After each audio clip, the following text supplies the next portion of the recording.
बिस्मिल्लाहिर्रहमानिर्रहीम। अस्सलाम वालेकुम नाजरीन। आज की हमारी वीडियो पाकिस्तान, इंडियन, बांग्लादेश और उन तमाम गैर मुल्कियों के लिए बहुत अहम है जो खरूज ओहदा गए और वापस सऊदी अरब नहीं आ सके और उनके खरूज ओहदा वीज़े और अकामे एक्सपायर हो गए और उनके कफ़ील या कंपनी ने उनके अकामे और खरूज ओहदा एक्सटेंड नहीं करवाए और वह खरूज ओहदा की खिलाफ वर्जी के ज़मरे में आ गए, तो वो कैसे सऊदी अरब आ सकेंगे। और जिन गैर मुल्कियों पर खरूज ओहदा की खिलाफ वर्जी लगाई गई है उनका टाइम कब से शुरू होकर ख़त्म होगा ताकि वो तमाम गैर मुल्की दोबारा सऊदी अरब आ सकें।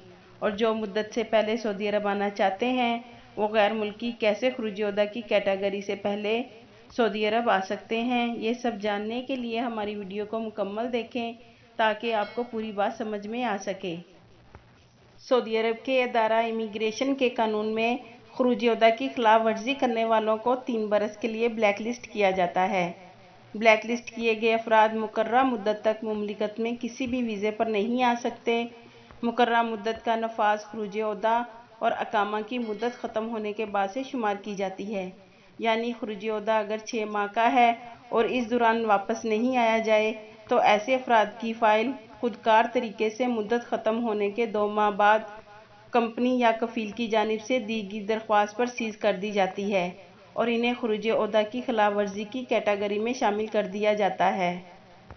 जहाँ तक वो तमाम भाई पाकिस्तानी, इंडियन और बांग्लादेश सबका एक जैसा मसला है तो वो अपने अकामा और खरूज ओहदा की मुद्दत देखकर हिसाब लगाएं, क्योंकि मुद्दत के तयन के लिए माह और दिन का हिसाब भी रखा जाता है।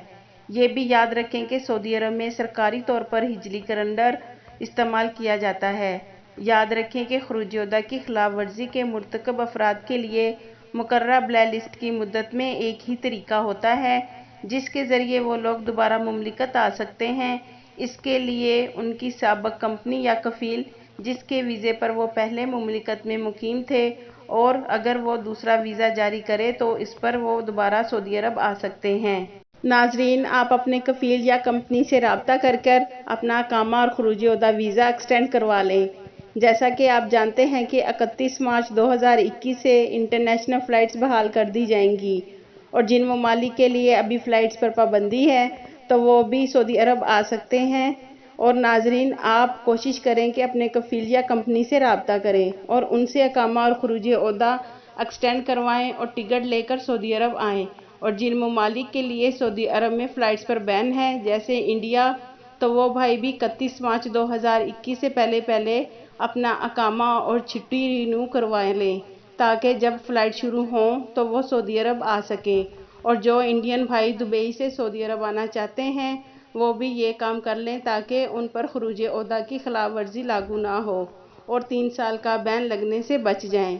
आपके कीमती वक्त का शुक्रिया।